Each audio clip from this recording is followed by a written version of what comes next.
Good morning. Today in group theory, we will study modulo system. What is actually modulo system? It is a common experience that railway timetable is fixed with provision of 24 hours in a day and night. When we say that a particular train is arriving at 15 hours, it implies that a train arriving at 3 p.m. according to our watch. Thus, all the timings starting from 12 to 23 hours correspond to 1 of 0, 1, 2, 3 up to 11 o'clock as indicated in watches. In other words, all the integers from 12 to 23 are equivalent to integers 0, 1, 2, 3 up to 11 respectively with modulo 12. In saying like this, the integers in question are divided into 12 classes. Similarly, integers could be divided into 2 classes and we write it as mod 2. Into 5 classes, we write it as mod 5, and into m classes, we write it as mod m, where m is a positive integer. This system of representation is called modulo system. We write additional modulo m as a plus b, and we write m in the suffix of addition sign plus, where a and b are integers and m is a fixed integer. So additional modulo m of a and b is equal to r, where r is the least non-negative remainder when a plus b is divided by m. R is always strictly less than m, and it may be equal to 0 or greater than 0. For example, additional modulo 6 of 5 and 3 is 2, because 5 plus 3 is 8, and when we divide 8 by 6, the remainder is 2. Additional modulo 7 of 5 and 2 is 0, because when we add 5 and 2, the result is 7, and when we divide 7 by 7, the remainder is 0. Additional modulo 3 of 4 and 2 is 0, because 4 plus 2 is 6, and when we divide 6 by 3, the remainder is 0. Additional modulo 3 of 3 and 1 is 1, because when we add 3 and 1, we get 4, and when we divide 4 by 3, the remainder is 1. Additional modulo 5 of 15 and 7 is 2, because 15 plus 7 is 22, and when we divide 22 by 5, the remainder is 2. Thus, to find additional modulo m of a and b, we add a and b in the ordinary way, and then from the sum, we remove integral multiple of m in such a way the remainder r is either 0 or a positive integer less than m. When a and b are fixed integers such that a minus b is divisible by a fixed integer m, then we write a is congruent to b mod m. Thus, a is congruent to b mod m if a minus b is divisible by m. For example, 13 is congruent to 3 mod 5, because 13 minus 3 is 10 and 10 is divisible by 5. 5 is congruent to 5 mod f5, because 5 minus 5 is 0 and 0 is divisible by 5. 16 minus 4 is 12 and 12 is divisible by 6. Therefore, we write 16 is congruent to 4 mod 6. Similarly, minus 20 is congruent to 4 modulo 6, because minus 20 minus 4 is minus 24 and minus 24 is divisible by 6. Now we come to multiplication modulo p. We write multiplication modulo p as a with multiplication sign in between a and b, and p in the suffix of multiplication sign, where a and b are integers and p is a fixed integer. So multiplication modulo p of a and b is equal to r, where r is the least non-negative remainder when ab is divided by p.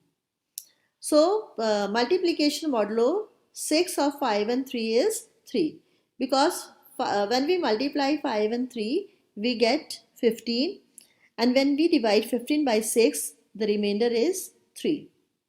Multiplication modulo 7 of 5 and 2 is 3, because when we multiply 5 and 2, we get 10, and when we divide 10 by 7, the remainder is 3.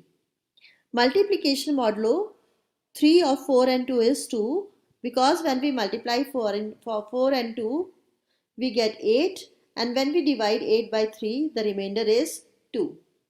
Multiplication modulo 2 of 3 and 1 is 1, because 3 into 1 is 1, and when we divide 3 by 2, the remainder is 1.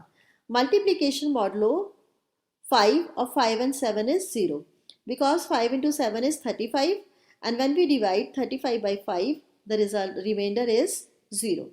Thus, to find multiplication modulo P of A and B, we multiply A and B in ordinary way, and then from the product, we remove integral multiple of P in such a way the remainder R is either 0 or positive integer less than 0. Clearly, if we write A is congruent to B mod P, then multiplication modulo P of A and C is equal to multiplication modulo P of B and C. Now we will demonstrate that the set G equal to 0, 1, 2, 3, 4 is a finite abelian group of order 5 with respect to additional modulo 5.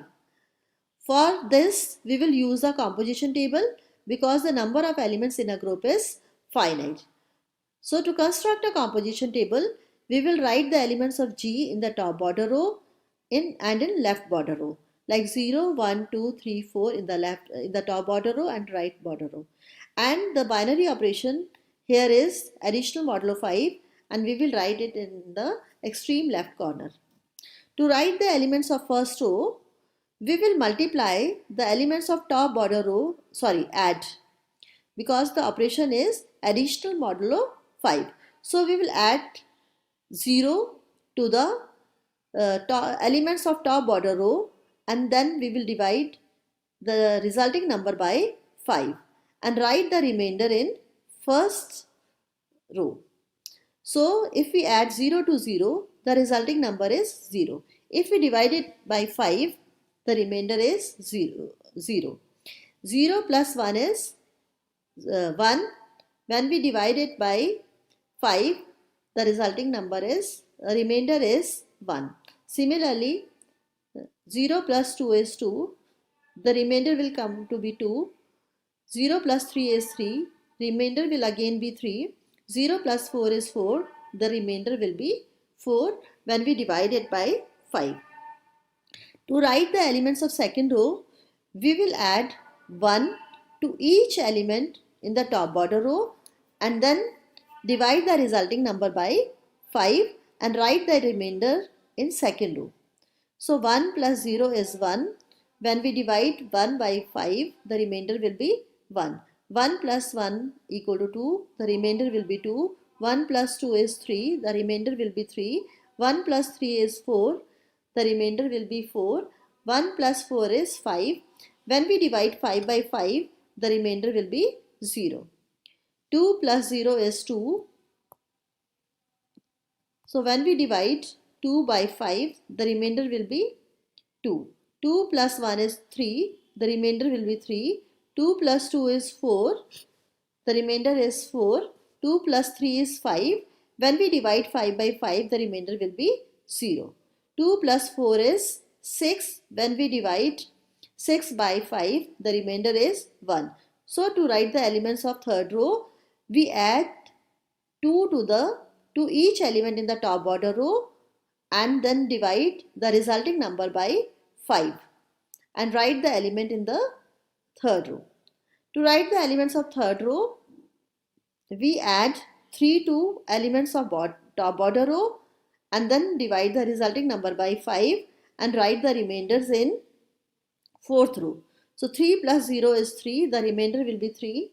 3 plus 1 is 4, the remainder will be 4. 3 plus 2 is 5.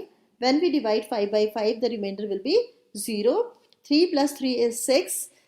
When we divide 6 by 5, the remainder will be 1. 3 plus 4 is 7.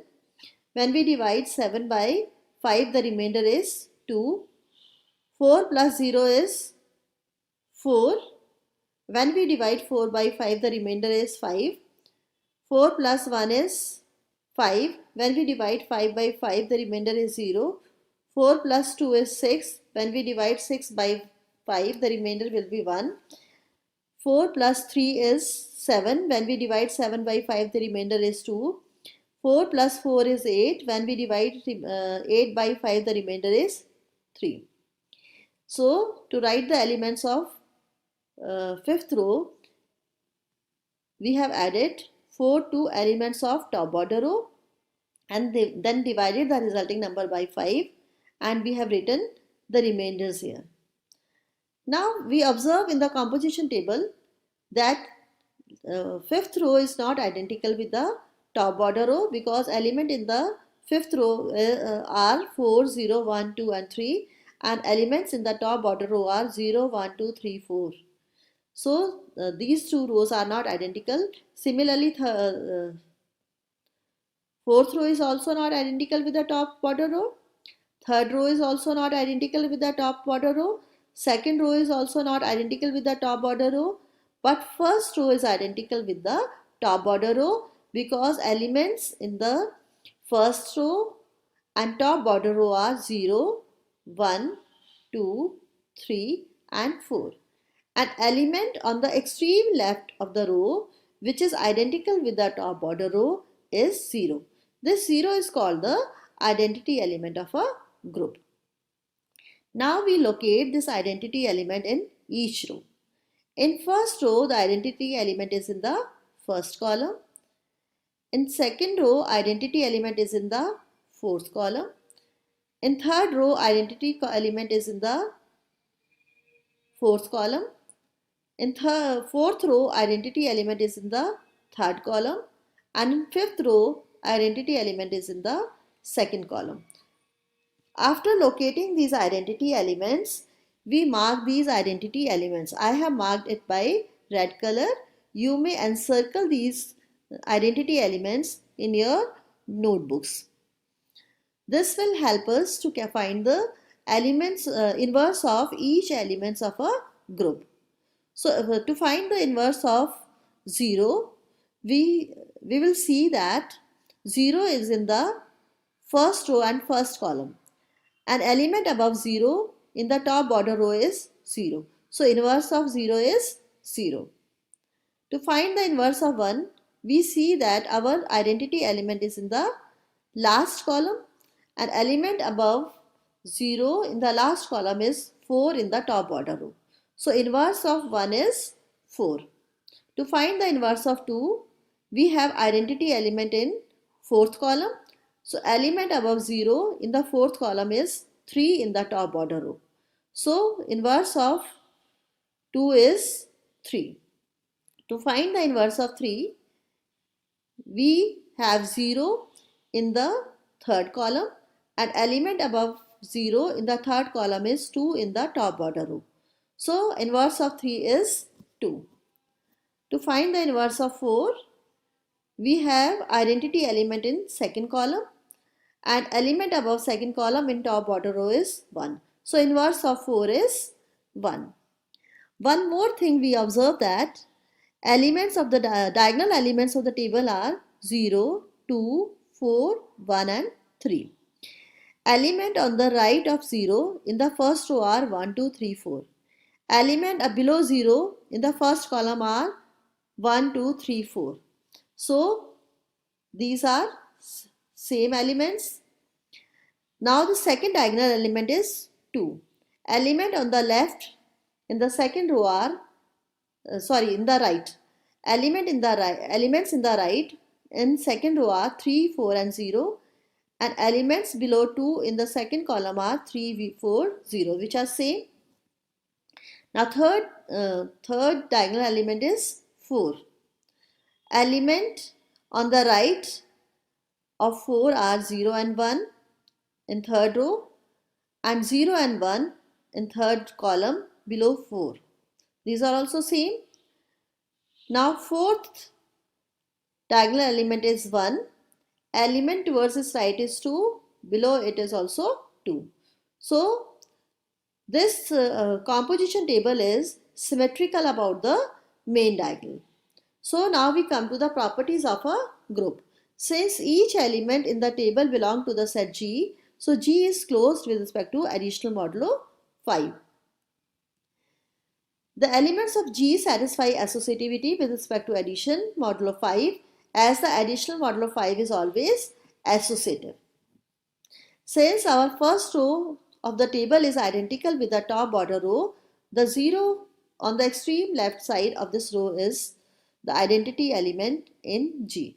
See, in first row is identical with the top border row, and element on its extreme left in the left border row, it is 0. So 0 is our identity element. Now the existence of inverse. Inverse of 0 is 0. Inverse of 1 is 4. Inverse of 2 is 3. Inverse of 3 is 2. Inverse of 4 is 1. This is done by locating the identity elements in each row and each column, and then locating the elements on the extreme left and in the top border row. So inverse of 0 is 0. Inverse of 1 is 4. Inverse of 2 is 3. Inverse of 3 is 2. And inverse of 4 is 1. Since the composition table is symmetrical about the main diagonal, additional modulo 5 is commutative in G. Number of elements in a group G is 5. Hence, the group G equal to 0, 1, 2, 3, 4 is a finite abelian group of order 5 with respect to additional modulo 5. Now we will do one more example and demonstrate that the set G equal to 1, 2, 3, 4, 5, 6 is a finite abelian group of order 6 with respect to multiplication modulo 7. Now the operation is multiplication modulo 7. Here also the number of elements in a group are finite. So we will use composition table to demonstrate that it is a group and it is a abelian group. So first of all we will construct a composition table. For this we will write the elements of a group in the top border row 1, 2, 3, 4, 5, 6 and in the left border row. We will write the binary operation multiplication modulo 7 on the extreme left corner.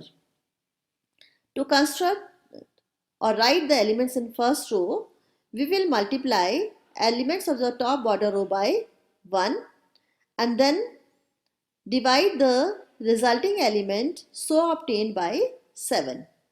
So 1 into 1 is 1, and if we divide it by 7, the remainder is 1. 1 into 2 is 2, and if we divide it by 7, the remainder is 2. If we multiply 1 by 3, the remainder will be 3. If we multiply 1 by 4, the remainder will be 4. 1 into 5 is 5, the remainder is 5. 1 into 6 is 6, the remainder is 6. To write the elements of second row, we will multiply the elements of top border row by 2 and then divide the resulting number by 7. So 2 into 1 is 2. When we divide it by 7, the remainder is 2. 2 into 2 is 4, the remainder is 4. 2 into 3 is 6, the remainder is 6. 2 into 4 is 8. When we divide 8 by 7, the remainder is 1. When we divide 2 by 5, 2 5s are 10. When we divide it by 7, the remainder is 3. 2 6 are 12. When we divide 12 by 7, the remainder is 5. To write the elements of third row, we multiply the elements of top border row by 3 and then divide the resulting element by 7. So 3 into 1 is 3. When we divide it by 7, the remainder is 3. 3 2s are 6. The remainder will be 6. 3 3s are 9. When we divide 9 by 7, the remainder will be 2. 3 4s are 12. When we divide 12 by 7, the remainder is 5. 3 5s are 15. When we divide 15 by 7, the remainder is 1. 3 6 are 18. When we divide 18 by 7, the remainder is 4. To write the elements of first row, we will multiply the elements of top border row by 4 and then divide the resulting element by 7 and then write the remainders in fourth row. 4 into 1 is 4. The remainder is 4. 4 2s are 8. When we divide 8 by 7, the remainder is 1. 4 3s are 12. When we divide 12 by 7, the remainder is 5. 4 4s are 16. When we divide 16 by 7, the remainder is 2. 4 5s are 20. When we divide 20 by 7, the remainder is 6. 4 6 are 24. When we divide 24 by 7, the remainder is 3. To write the elements of fifth row, we will multiply each element of top border row by 5 and then divide the resulting number by 7 and write down the remainders in the fifth row. 5 into 5, 1 is 5. 5 into 2 is 10. When we divide 10 by 7, the remainder is 3. 5 3s are 15. When we divide it by 7, the remainder is 1. 5 4s are 20. When we divide it by 7, the remainder is 6. 5 5s are 25. When we divide it by 7, the remainder is 4. When we divide 5 into 6, 5 6 are 30. The remainder is, when we divide it by 7, the remainder is 2. To write the elements of sixth row, we multiply elements of top border row by 6 and then divide the resulting number by 7 and write down the remainders. 6 into 1 is 6. 6 2s are 12. When we divide it by 7, the remainder is 5. 6 3s are 18. When we divide 18 by 7, the remainder is 4. 6 4s are 24. When we divide 24 by 7, the remainder is 3. 6 5s are 30. When we divide it by 7, the remainder is 2. 6 6 are 36. When it divided by 7, the remainder is 1. Now we observe that first row is identical with the top border row. Second row is not identical with the top border row. Third row is also not identical with the top border row. Fourth, fifth, sixth rows are also not identical with the top border row. So first row is identical with the top border row. So element on its extreme left is 1. So 1 is the identity element of a group. So we locate this identity element in each row. In first row, the identity element is in the first column. In second row, identity element is in the fourth column. In third row, identity element is in the fifth column. In fourth row, identity element is in the second column. In fifth row, identity element is in the third column. In sixth row, identity element is in the sixth column. Again, to find the inverse of 1, we see that element above identity element in the top border row is 1. So inverse of 1 is 1. For inverse of 2, the identity element is in the fourth column. Element above 1 in fourth column is 4 in the top border row. So inverse of 2 is 4. For inverse of 3, we have identity element in the fifth column. And in the fifth column, element above 1 in top border row is 5. So inverse of 3 is 5. Now for the inverse of 4, identity element is in the second column and element above 1 in second column is 2 in the top border row. Therefore inverse of 4 is 2. For the inverse of 5, the identity element is in the third column and element above 1 in third column is 3. So inverse of 5 is 3. Inverse of 6, identity element is in the last column. Element above 1 in top border row in last column is 6. So inverse of 6 is 6. Further, we observe that elements in the main diagonal are 1, 4, 2, 4, and 1. Element on the right of 1 in first row are 2, 3, 4, 5, 6, and element below 1 in first column are 2, 3, 4, 5, 6, which are identical. Element on the left of 4 in second row are 6, 1, 3, 5, and below 4 in second column are 6, 1, 3, 5, which are also identical. Element on the right of 2 in third column are 5, 1, 4, and in the row are also 5, 1, 4. So these elements are identical, 5, 1, 4 here and 5, 1, 4 here. Element on the right of 2 in the fourth row are 6 and 3, and in the fourth column are also 6 and 3 below 2. So these are also identical. Element on the right of 4 in the fourth row is 2, and in the last column is 2. To the right is also 2, below it also 2. So these are identical. So this composition table is symmetrical about the main diagonal.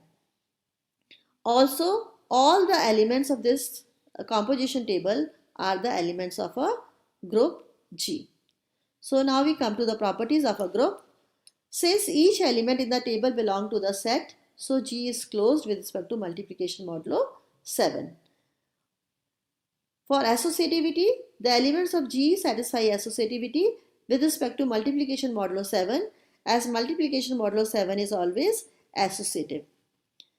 Since first row of the table is identical with the top border row, the element 1 on the extreme left side of this row is the identity element in G. See, first row is identical with the top border row, and element on its extreme left is 1. For the existence of inverse, we have discussed inverse of 1 is 1, inverse of 1 is 1, inverse of 2 is 4, inverse of 3 is 5, inverse of 4 is 2, and inverse of 5 is 3, inverse of 6 is 6. Since the composition table is symmetrical about the main diagonal, multiplication modulo 7 is commutative in G. Also, the number of elements in a group G is equal to 6.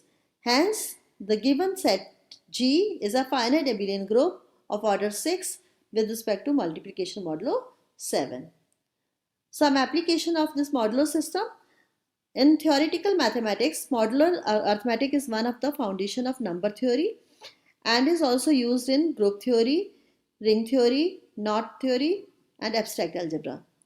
In applied mathematics, it is used in computer algebra, cryptography, computer science, chemistry, and the visual and musical arts. A very practical application is to calculate checksums with the serial number identifiers. For example, International Standard Book Number ISBN uses modulo 11 for 10-digit ISBN or modulo 10 for 13-digit ISBN arithmetic for error detection. Similarly, international bank account numbers make use of modulo 97 arithmetic to spot user input errors in a bank account numbers. In mathematics, modular arithmetic is a system of arithmetic for integers where numbers wrap around when reaching a certain value called the modulus. This modern approach to modular arithmetic was developed by Carl Friedrich Gauss in a book published in 1801. Thank you.